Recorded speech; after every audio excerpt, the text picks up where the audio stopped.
but I'm not like a King Crimson super fan or anything. I really enjoy a lot of their music. I did not know how difficult it was to play on guitar. I can't say I ever sat down and actually tried to play any of that stuff on guitar.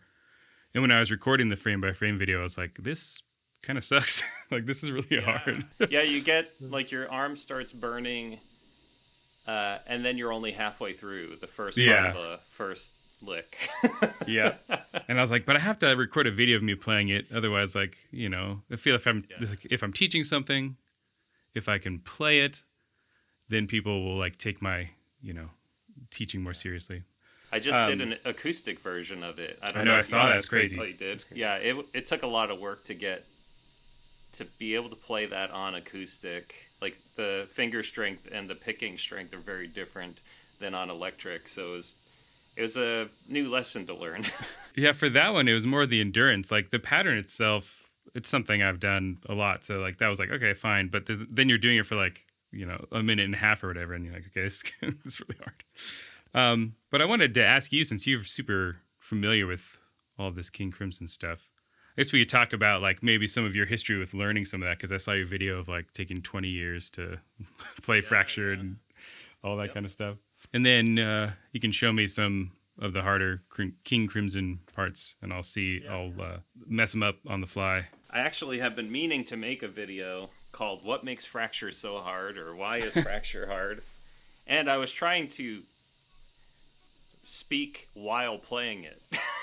Oh, okay. Which was a really dumb idea, and I did some of it, but I have a lot of really dumb ideas that I can usually almost pull off, but this was too dumb, and I couldn't pull it off. Are you trying to explain why it's difficult as you're playing it? Yeah, pretty much. It's a dumb idea. But I did record some of it, so maybe I'll share that if anyone wants to see it. But yeah, like, do you want to do any sort of intro, or do you just want to just talk, or what? Yeah, we can just get into it. I don't really have anything planned too much. I'm curious to, as someone who's done a lot of this stuff, and me having just started trying to learn some of these tricky parts, like what kind of challenges you've come across specifically. You know, we can get real nerdy on the picking stuff and whatnot. Right. Which songs are like the hardest, you know, all that kind of stuff. Yeah, sure. So my name's Anthony, and I run a channel called Make Weird Music. And generally, I just try to feature artists that are like all over the world, just doing things that are creative and interesting. But you can't run a channel on weirdos. Like, you're not going to get the views if you only talk about unknown, you know, artists. So when I was a teenager, I fell in love with guitar thanks to Steve Vai. I heard a Steve Vai song on the radio. That same day that I heard Steve Vai on the radio, I went and bought the CD. It was Alien Love Secrets in 1995. And I could not believe it. It was the most transformative musical experience I've ever had. And then my dad gets home from work and asks me what I'm listening to. And I said, some guy named Steve Vai. And he goes, oh, he played on our first album. And I'm like, what? And so the bass player in my dad's like high school band grew up with Steve and Joe Satriani, and he introduced the two of them, and they took lessons from Joe together. And so when you hear Steve talk about, my friend came over and played Aqualung, you know, in my room, and Led Zeppelin and all this, and I asked him, how did you learn this? He said, well, I have a teacher, and that's the bass player from my dad's album, or band, which is crazy. So this guy's known me my whole life. We call him, and he says, oh yeah, I've known Steve since we were kids. We lived like on the same street or whatever. And he goes, how would you like, you know, I'm planning on coming out to Arizona. I'm 13 years old, right? So he goes, I'm planning on coming out to Arizona. How about we drive out to Steve's house and go to his studio? And I was just like, what? And I only knew a few chords on the guitar. So like, I hunkered down. I borrowed a guitar because we didn't have an electric guitar. And I just started playing hours and hours every day. So 6 to 12 hours, 6 hours was my minimum standard every day. And Steve had his 12-hour guitar workout. So I was like, I'm going to do 12, you know. So anyway, as I got better at guitar, I started picking up more of the like challenging music. And one of the first really hard songs I learned was Clap by Steve Howe from the Yes album. And then, I started learning some more progressive rock kind of stuff. And my dad said, you're playing all this Dream Theater, Steve Vai, Satriani, all this. But the day you can play Fracture, that's when you can talk to me. And I was like, what is Fracture? And so, I put on the CD, and it wasn't too bad. The intro it's whole tones, which is weird.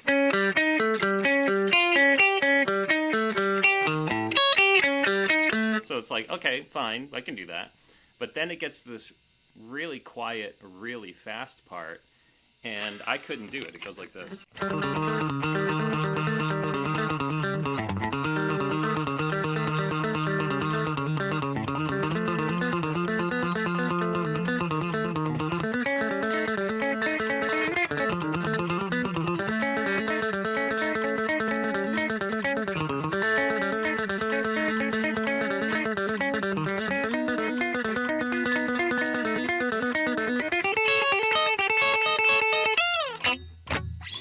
If you have anything else on your mind, you cannot play Fracture, right? And that was just evidence of it. But yeah, there's this really tricky part, and it goes on for 3 minutes, and it's just like the frame by frame riff that you were talking about, where you're 90 seconds in, you want to kill yourself, and then you're like, oh, I'm only halfway there. So Fracture became this like piece I couldn't play, and I was like, why can't I play anything else I want, but I can't play this piece? And it just turned out, after 17 years of trying, I said, I'm gonna go see Robert himself in Mexico at this guitar camp, and we spent like the first 2 or 3 days not even touching the guitar, and I'm like, what is going on here? But it turns out like Robert's whole thing is about how you approach the instrument and how you think about music and your body and all of this. And it took me, so that was 17 years to that point. It took me about 6 months after that to where I could even play Fracture without being in pain. So all that time, the 17 years, I would try it and get a little better, a little worse, and it always hurt. But now, like after the 6 months, and actually Robert said, if you want to play Fracture, you have to be able to do this, like bend your thumb from this knuckle, which is really strange. And then he said, go home and play an open string for 8 hours a day for a month, and then we can talk about Fracture. I said, well, I can't do that. I'll just do it for 2 hours a day for 3 months. So I literally spent 3 months doing this, so that eventually I could learn to hear how I was picking, and most importantly, to pick so evenly that I couldn't hear the difference between a downstroke and an upstroke. Yeah. And then about 5 years later, I could finally play all of Fracture, and I wrote this book about it called Failure to Fracture. It's a big, beautiful guitar book, full color. And I have a YouTube series that's gotten like hundreds of thousands of views. So as I was making videos about it, I'm like, why are people watching this? This video got 100,000 views. Why would anyone watch a guy practicing in a bedroom, But it turns out there's like a whole cult following around this song. And then I got involved with the King Crimson transcription team, and through the Failure to Fracture series, they asked me to like start proofreading. So I did proofreading on this book, which is all of the albums from the 80s that the Beat Band plays. And then we did a second edition of Thrack, so I proofread on that. And now we're doing all the Wettin albums. Here is Red, printed out, Nice. And we did some proofreading on that. So, obviously there is only one Robert Fripp, and there are guys who can do what I do to a much greater degree, like Alex Anthony Faida and Fernando Capusaki, Martin de Aguirre. There's a bunch of like really amazing players. I'm someone who pretends to be in that group, and and I just do a lot of the really technical guitar music stuff. So I've gotten to know Robert and Adrian's playing very, very intimately through years and years of study and time with Robert in the Guitar Circle camp for a week, and then he had me over to his home a couple summers ago for a day. So I've gotten to know him, and you know, he's just a very, very, very different type of guitar player.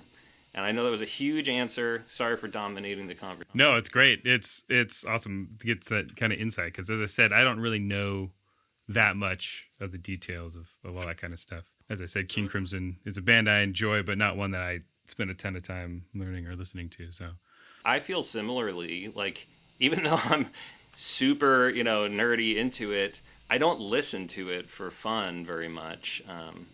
So like it's kind of like work when I listen to King Crimson. And some of the things you said, what are some of the difficult things that Robert does on the guitar? And ultimately it comes down to, like, on the surface level, the way that he picks is tremendously unique and relentless and difficult. I used to work for Steve Vai, actually, because of that family connection. And when he told me about Beat Happening, I'm like, do you know about this book? And he goes, oh my goodness, no, I have no idea. And the first thing he said, is it good? I was like, yes, it's very good. It's the authoritative book for these albums. And then he was like, okay, I'll get a copy. And he and Danny Carey learned all the material from that book. nice. So it is authoritative.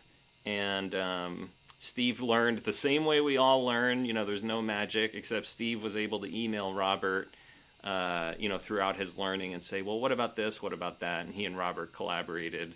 I had a small part in making that happen, too. So that was kind of cool. I did see a video of Vi playing frame by frame, and he was doing some sort of like tapping thing, right, instead of doing the picking. Because he's not, I don't think of Vi as like an alternate picker, really. He's a great picker. I don't think he would mind me sharing this. He's had a couple of shoulder surgeries, and they've like changed.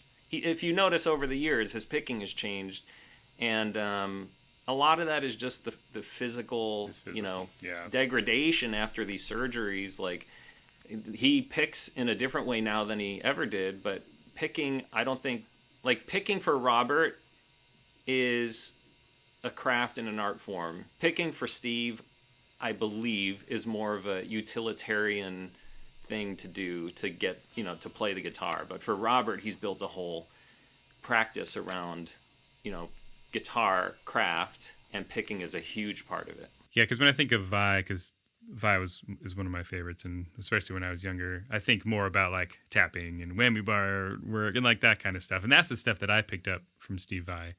And obviously that he does have some crazy picking stuff here and there, but it's a very different kind of picking. These King Crimson songs, this Fripp stuff is like a lot of one note per string, alternate picking, you know, with lots of string crossing, and that's like the hardest thing to pick. As someone who's spent some time practicing picking, that's what's interesting about the guitar, maybe, or just probably every instrument, is that the things that maybe sound like the hardest aren't necessarily the hardest things to play. Ripping 3-note per string scales with alternate picking is like actually not that hard to do if you know what you're doing. Scales will not help you play any Robert Fripp guitar parts. Not at all. In fact, he actively does things to prevent himself from playing in such a way, like coming up with his own tuning so that he can avoid the typical guitarisms and think outside the box. So his tuning is all fifths except for the first string, which is a minor third above, but the low string is a C. It goes C, G, D, A, E. Yep. So that covers, the first 5 strings cover all 6 of, and more. It covers like 7-string range because of the tuning. And then the 6th string, or really the first string, the highest string is tuned up to a G. And that's just sort of a compromise because he couldn't get a string that would not break at a B. That's interesting. That's like it's like a viola tuning or a violin tuning, something. So you can play a lot of the classical violin, viola, cello music on his tuning. Because I've learned some of that stuff. I actually have a classical guitar degree, like a fingerstyle degree. But I've learned a number of those, like Bach and stuff, on electric guitar, and like it does not like line under the fingers very nicely. It's a good challenge, but I'd be curious to see how that would feel with a guitar tuned in fifths. It'd be interesting. Yeah, I have a guitar dedicated to it. I don't like the tuning. I don't think it's convenient. I think like the standard tuning, like we call it a OST. In the guitar craft world, there's NST, which is new standard tuning, and then OST, which Robert, I think he's joking. He calls it old standard tuning, but original standard tuning. And that tuning came about, out of utility and practicality, whereas Robert's tuning came from Robert, and he has different ideas about utility and practicality. Guitarists are very specific on what they're doing. Like I know guitarists, fusion guitarists that tune all fourths, right, instead of C and F on the top, and it's really nice for certain things. But then if they go to play some like normal guitar thing, it's like all of a sudden you can't like play a G chord or whatever. Right. The portability is great of the chords, but it's really like a convenience factor for shapes, and that's not like Robert wants to get away from shapes and think more like a composer, more like I know what notes I want to play, even if it's inconvenient for me to do so. So then I'll work super hard to figure it out. I mean, that happens. I've done that before when I've written music. Like, I just want it to sound this way, and then I'll figure out how to play it later, right? And then when you go to try to play it, you're like, this sucks. Why did I write this? I noticed in your discipline recording, you were doing hybrid picking for the... so... that part. You spent, 17 years or 22 years trying to play these songs. I decided to make my discipline video in 1 week, so I was like... I was sitting there, and I was trying to play it, and I was like, I can pick it, but I'm getting tired real quick, and I don't have the time to, like, spend hours and hours doing this.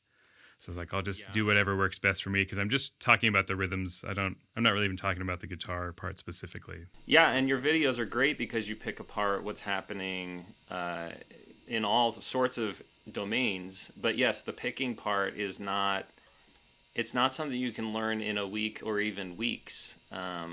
Robert says the way we hold the guitar pick is the way we live our lives. And so, when you have a statement like that, it's really a years-long pursuit. And in fact, Fernando Kabusaki, who is an incredible guitar player, after I released my Fracture video, he said, "You're lucky it only took you 22 years. It took me 30. And I was like, oh my goodness, But it is a lifetime pursuit. It's easy to get too caught up in the technique and the technical details. The goal is really to play music, not to pick well. Yeah, and that's kind of my thought process now, especially as I'm getting older. When I was younger, I had the time to practice 8 hours a day or whatever. I have kids now, and I'm working all the time. It's just I don't have time to do that, right? It's really hard. You have to dedicate yourself to it. It becomes the album Discipline is aptly named because the discipline of doing this kind of playing is extraordinary, and it's not... Very few people, in terms of hobbyism, very few people can pull it off well. And the people who are best at it are the ones who are dedicated. Like, they don't do anything else. They are guitarists and musicians, and they focus on the craft. I'm a dilettante. I do have an album out. It just came out called Okay But Why. I'm not here to be a peddler. It just was sitting next to me. But, yeah, like, I do it for fun. I do it for YouTube. These people, they make music because it's their livelihood, and it's like the evidence of their life, Music is my profession. But a lot of what I'm doing is like playing in wedding bands, right? Tribute cover bands, or teaching, like the kind of stuff that doesn't require me to practice a Robert Fripp song for 6 hours a day. So you got to do what you got to do in this industry, I've found. So what can we do to be of value to your viewers? I know that there was talk about Fracture, but I know there's other stuff too. Maybe just any of these songs, and maybe some of the ones I covered, like Frame by Frame. That's fine. That one I actually pulled off properly. But that pattern is like... That is... I mean, you talked about Fripp not using scales or whatnot, but that is literally just like beginning of a pentatonic scale, right? And that's a circular pattern, and that's the kind of thing that I spent a lot more time doing when I was younger, so that kind of came a little easier. But as we're talking about, it's just more the endurance of it, right? Well, I would say endurance is a byproduct of something else that Robert teaches. In fact, before I went to the camp in Mexico, my friend said, well, I hope Robert doesn't make you play the frame-by-frame riff, because it's all on acoustic and stuff, and I was like... Yeah, that would be ridiculous. We were laughing about it. And then several days later in the course, Robert looks at me and he says, "For the high flyers," and he gives me the frame by frame riff, and I was like, Nice. "Of course, right?" And I couldn't do it. I couldn't do it. And then he said, "Next time, don't try so hard." And what I learned is you don't practice practicing, you practice relaxing, because high performance is a side effect of, effortlessness is a side effect or byproduct of high performance. And so when you are effortless, all of these things just start happening. And so I used to only play Fracture, a couple minutes at a time. Now playing it for hours, even though my demonstration was really feeble, my mind was elsewhere. I can play it for hours without any pain or without real issue, and I can listen to what I'm doing and understand whether I'm playing music or just playing notes with technique. He does a lot of this, like picking across many strings, whereas most guitarists are like 3 notes a string or very linear. He's very vertical. So one of my favorite things, one of his songs from like 1967. It's called Suite Number 1, and the third movement has this incredible thing that's like.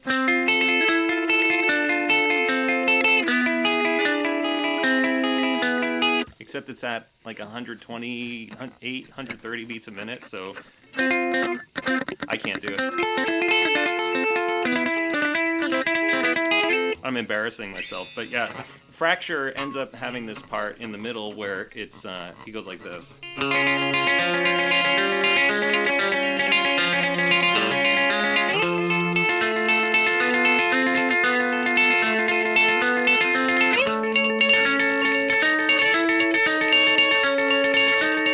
And that's under tempo, but the idea being you're skipping from like a C sharp octave and then playing an F.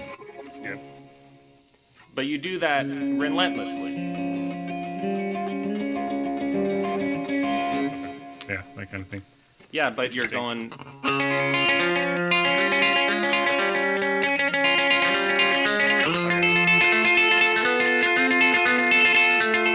It's not. It's too fast to be able to pick with your wrist or your fingers, so you have to really learn to use your arm and wrist. Yeah, and that kind of cross-picking stuff it's super challenging. It's probably the hardest thing to do picking-wise on guitar, for sure. Right. And one thing in Fracture that people don't truly recognize, they'll play it like this. But really, there's 2 lines going on there. It's called the compound line. And so what he's doing is, and the other 2 fingers are playing the rapid succession. So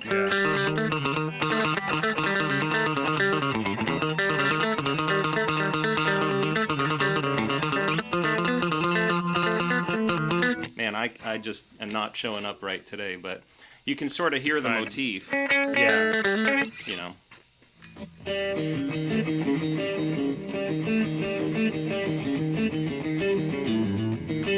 Like the whole tone thing. I think what's weird about that, my instinct is to like bring my index finger over. Right.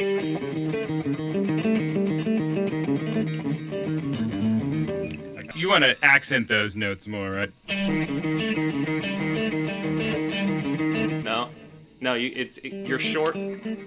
You're cutting the note off. You need to arch your fingers let them ring more. Yeah, that middle finger note, the G needs. You need to do. Oh, got it. So the first one. So that, like, the first one holds. That's weird. Got it. Yeah. Bizarre. I think the hardest thing that I've ever heard Robert play, well, there's a few things. He loves jumping around, so there's a song called Trap, which goes.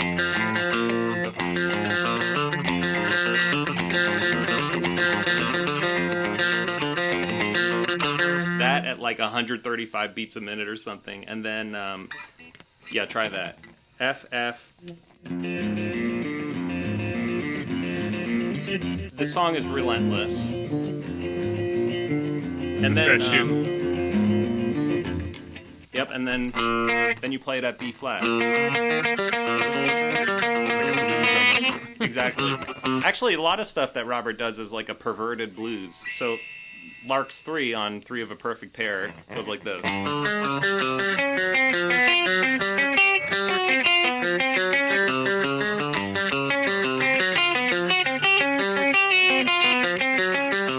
4.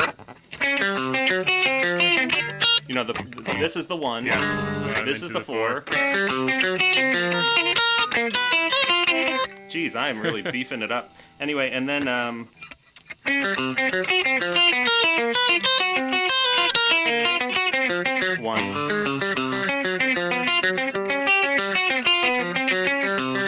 And then the 5.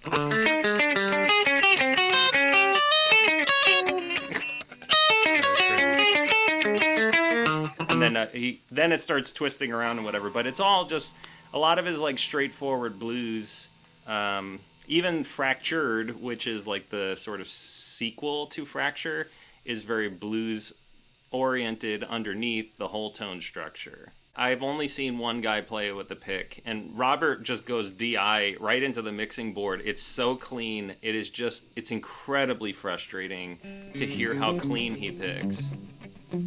Yeah, I suppose that's another thing too about playing these songs, you know, in the short amount of time that I did it. I was like, wow, this is all on a clean tone. Like, there's like nothing to hide behind, right? Yeah. If the conditions are not right, Robert won't play Fracture, and he won't add it to the set list. And it's that reason. It's like, if you're not, he says basically, if you're not Olympic level practicing, then don't bother. Like, you're on the high wire. Why would you play it in front of, 2,000 strangers if anything else is on your mind? You have to be truly focused. So yeah, it matters. All of that matters. I will say, like, when I actually did do the frame by frame, the take that I used, I felt a little bit of that. Like, I felt like I just turned my brain off and like entered some sort of like, flow state, whatever that means. Because if I thought about it too much, it wasn't happening. So one thing, I'll show you like the picking hand thing, because it's really, really, it's like a cognitive dissonance moment where you're like, wait, I should be able to do that. So stick out your hand like in front of you, like you're going to shake someone's hand, right? I'm going to look at the camera here. Yeah. So do that, and then curl your fingers in so you could fit. Well, I happen to have a drumstick here, so kind of like wrapping my fingers around a drumstick like this, right? So you don't want, it's not clenching a fist. It's, you want some space there, okay? There. Yeah. Now, stick your thumb straight up. Now bend it only from this knuckle, not from down here, and not this knuckle either. Bend it from here down like that. So you're bending your top knuckle forward a little bit more. You want only this knuckle to come down. Okay, I see. That's tricky. Now you're using this part of your hand, right? Yeah. So that's the first step. You see people at the camp kind of like holding their thumb back and walking around doing this kind of thing, because it is a different way of holding the pick. So I had a video called Right Hand Architecture. It didn't perform well, but the idea here is all of your knuckles are supporting the pick and the rest of your hand, and then your thumb, when you bring it down like this on the pick, you have enough pick sticking out. Your finger is straight. There's enough strength in the hand that Robert will literally give people a pair of pliers and say, take the pick from my hand. And they cannot pull it out of his fingers. And it's not like his hand is like super tense. There's just, he knows exactly the right amount of tension or stress and force to apply. And I had my son come in and do the same thing, and by golly, it really works. Like, it seems ridiculous, almost like a circus trick, but when you're holding the pick well, it doesn't fall out. When you're holding the pick well, it doesn't move around and rotate, because your body is using your arm and your whole body is being used well, using this thing called the Alexander technique, which is not unique to Robert or his guitar teaching. But all of this stuff goes into playing. Or just pick up the guitar and shred, like, it's up to you what kind of experience you want to have. I have been very disciplined in my life practicing, but like I could probably just honestly, I'll probably never be able to play Fractured because I don't. In my musical journey, that would be probably a waste of time, in my opinion. There's no reason for it, it's Yeah. not like a pleasant song either for people to be like, oh yeah, go jam out to Fracture. I really appreciate like the discipline it takes to do that kind of stuff, and I like even what you just showed me is really cool, and I definitely will spend some time like seeing how that feels and all that. Yeah. One of the pieces that I started with is called Suite Number 1, the first movement, and it's a bit simpler. It goes.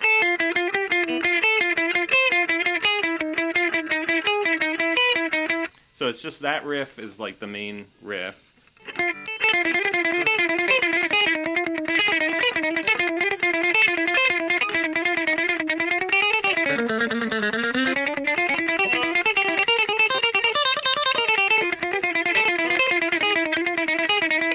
He has a lot of these cool songs where you can just kind of play 2, 4, 8 measures over and over in an endless loop and keep working on your picking, There's a part in Fracture where I do that, where I think it's this.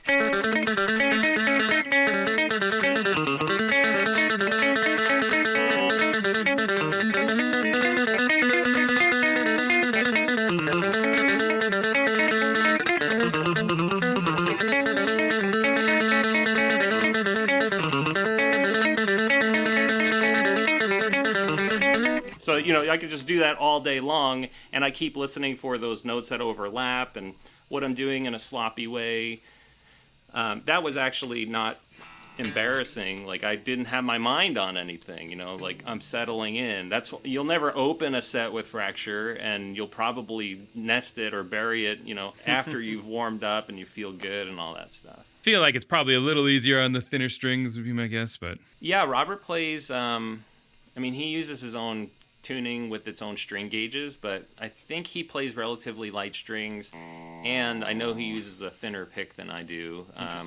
I'm on the 0.7 yellow Dunlop Sharp. I do have some Guitar Craft picks, which are custom picks. I can get one if you want to see it. It's a black triangle. And they make them in Delrin and India rubber, and it's been made out of a lot of different materials, but they're handmade by a guy in Japan. And so, like, it's a very, very specific thing, It's a triangular pick. It's a certain size. It's certain materials. Robert plays with a thinner pick. Yeah, everyone's got their preferences. Yeah, it's interesting. I would say most people that, at least, when I've watched people pick and stuff, they say they're using thicker picks, right? Myself included, but I guess different style of playing. I wonder what gauge he's using, if he's using, because it's tuned down to C, right? The new standard tuning. Yeah, you can buy packs of strings. I forget maybe it's Stringjoy. Yeah, but yeah, they have custom sets. Yeah, but there is a Guitar Craft set or two with different gauges. Yeah, the other one you got to try is that.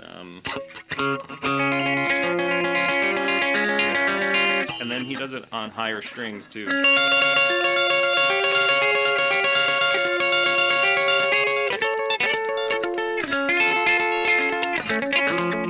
So there's like a lot of these descending diminished run or augmented runs. I know my strengths and weaknesses when it comes to picking. And that's definitely, it would be a weakness, like that kind of like fast inside between the strings. Yeah. It's why I often, and I didn't used to be like this. I used to try to pick everything when I was younger, but as I got older, I was like, I'd rather just make music. So let's just like use a technique that works well. Right, that one. Yeah. It's like if I was to see that at that speed, I would just hybrid pick it. I wouldn't even think about it, right? I could do it, effortlessly, quickly. It doesn't sound quite the same, but it's like it depends on if I have the time to like work it up with picking or not. Yeah, it takes a lot. I mean, if I'm gonna play one of these songs, I have to warm up for a while, and you can't just approach it cold. And each song requires a different level of technique. You got to have like a minimum standard of practice, and you have to be able to do certain things before you're. It's like if you can play the frame by frame riff for 45 seconds, you're probably good to play it live. But if you can't even do 45 seconds, like do not attempt at recording it, performing it, anything. Work on the technique. I definitely did spend some time on that one for sure. Yeah, the discipline one was interesting too, because like as I mentioned it in my video, like I can pick it, but the problem for me was that I couldn't pick it for that long.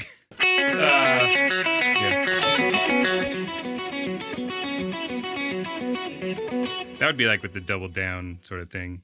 I tried alternate picking too, which actually felt fairly comfortable. The trick is making it sound the same when you start on a downstroke and an upstroke. You just don't want to hear or you want to hear the music, you don't want to hear the picking, you know. That's part of the reason why I didn't alternate pick it, because when it comes to odd patterns, which, you know, I deal with a lot doing prog, if it's picking, I'll try to come up with a way so that it's always starting on the same pick stroke, right? Because if you flip it around like that, then it just gets more complicated. So like, as I mentioned, I think in my video, at least the one video I saw of Robert playing it, he was doing the double down thing, right? It keeps every pattern of 5 is, you know, consistently starting on a down. That's almost like more like a gypsy jazz kind of thing, where they'll do like 2 downstrokes, you know, in a row and jump over a string. They'll call it economy picking in the electric rock world, but I've seen. I mean, that's not economy if you're skipping over a string, though. Economy would be like pushing through the string. That's true, but yeah, it is economical, and it gets you back to the one. But for me, I've just practiced it so much that I'm not even. Sometimes I do it one way, sometimes another. Sometimes I do it the other. Yeah. As long as it doesn't sound different, to me, that's the success. It's not like the playing or the technique. It's like, if I don't even know what I'm doing and the music is coming through me, then it's a success. Yeah. Yeah, it doesn't really even matter that much. I tell my students that sometimes too. Be like, it doesn't necessarily matter what technique you're doing if you're getting the sound you want, right? I mean, that's really the end goal. Sometimes that might require spending 22 years working on something, but sometimes it might be like, let's just take the easier route. If it sounds just as good, why not? Right? In Discipline, there's that cool. Yeah, that one's really tough. I only did like one repeat of that because I noticed. Bizarre pattern. It is bizarre, and it's all pentatonic, minor pentatonic.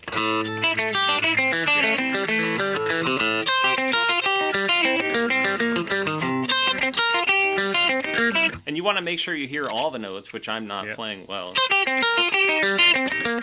That has weird, like, you know, rolling bars too, which is also another challenging thing. You can do all kinds of cool stuff with the pentatonic. That's what I always tell people, that like, don't just avoid pentatonics just because they're classic. I will say one other reason why I hybrid picked Discipline was once I started playing it, the rhythmic part of it where they offset, right?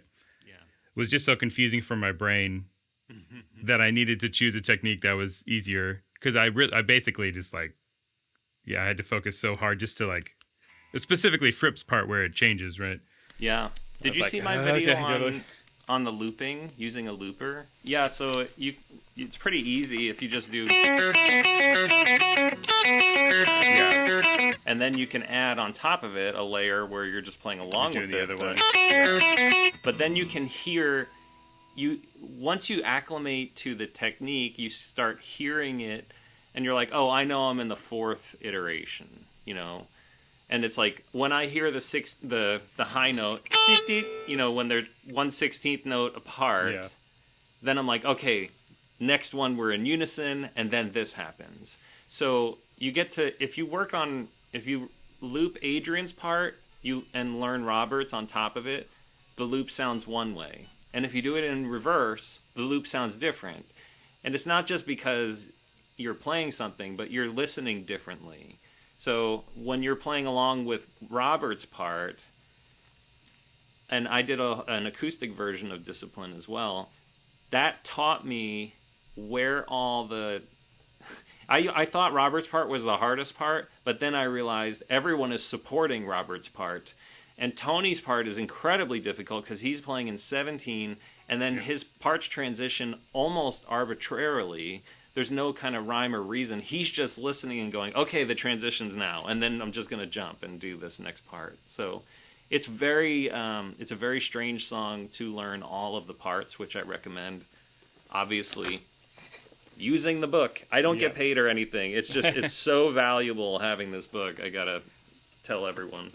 It was interesting learning both parts too, because I learned Adrian's part too, obviously. Like the differences between them. I think that one was easier from a rhythmic perspective, obviously, but was definitely still not easy. That kind of thing is, I think for me, doing a lot of polyrhythmic type stuff, my tendency is to feel the pulse, right? That you have like in the drums, for example.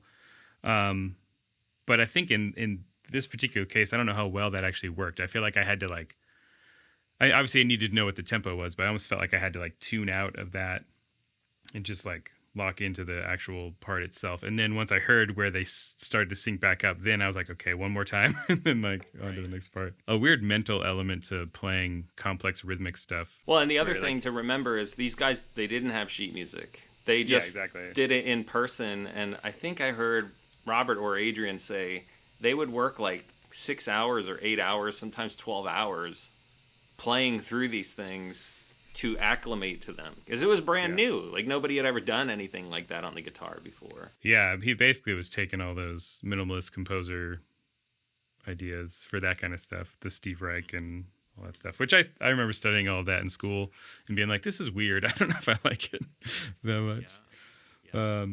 It's cool transposed to the guitar, though. I think it sounds fun. What I really liked about, Discipline is definitely more of I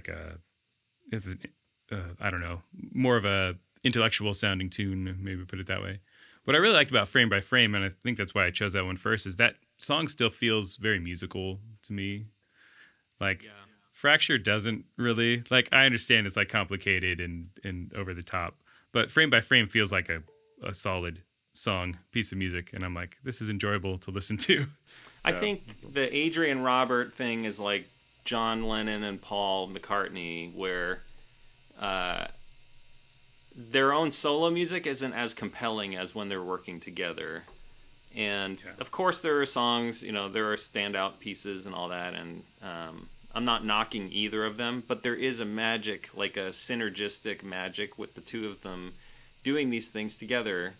And honestly, if we look at a lot of that 80s music, it's pop music in this kind of King Crimson aesthetic.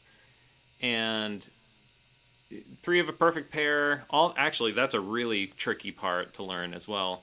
All of those hits, Frame by Frame, Three of a Perfect Pair, Mate Kudasai, these things they're kind of pop songs with some complex rhythms. Structurally they're really more like pop songs, and I think that's Adrian bringing his Beatles songwriting influence into the band.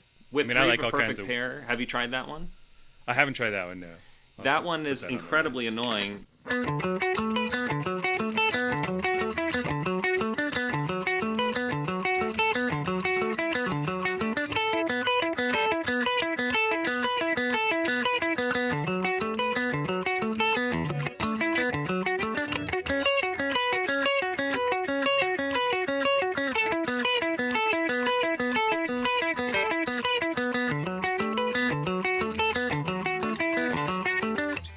So there's no easy way to play it. It's a lot of jumping. Steve was texting me when he was practicing the beat parts, and he's like, does it go like this? What is there an easy, here's what I'm thinking for this, and he's sending me videos and stuff, and then we got to Three of a Perfect Pair, and there's nothing. There's just no easier way to do it. Where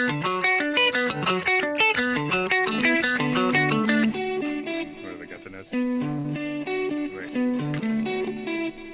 It's actually, I think it's I think it starts on B, D, F, F sharp,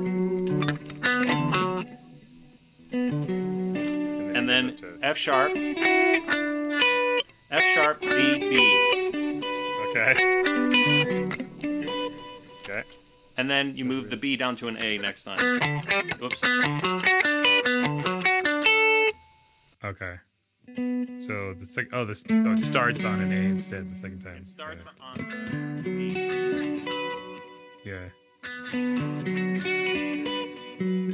And then Is that it? The second time? Oh, the last note's different. Okay. And then the third time it goes. Oh, yeah, it goes F sharp, A, E, Okay. and then you end on the D. Like at tempo. Hang on, I can pull it off.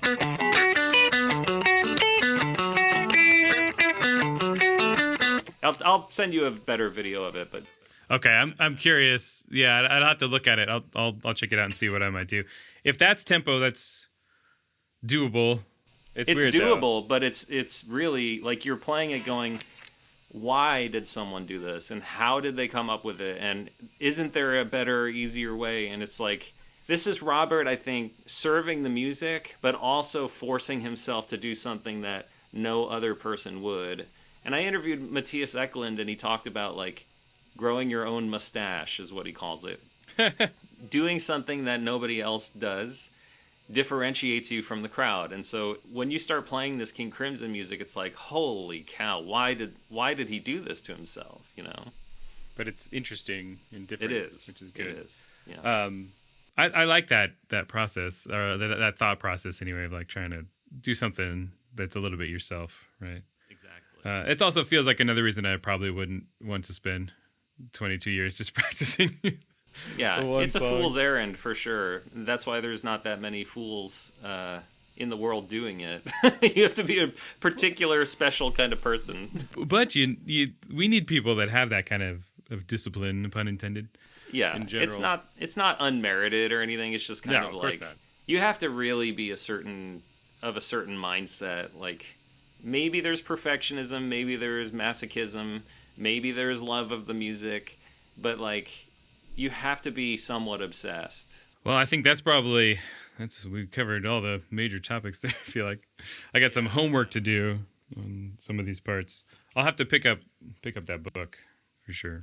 Yeah, you can get it at 7dmedia.com.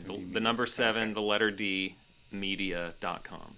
That looks like a lot of work went into that for sure. Yeah, it's years of working together. I mean, we still are messaging about the Wetton era. Anyway, I posted a video interview with the transcriptionist a few weeks ago, so there's an update there. But it's a lot of work, and it's really for a small group of people who are super into the nerdery of it. You have anything interesting coming up on your channel? My channel's a hobby. You seem to take it more seriously than... Well, it does filter me, students and session work and other stuff like that. So, yeah, that's cool. I also still kind of fly by the seat of my pants, though. I feel like half the time.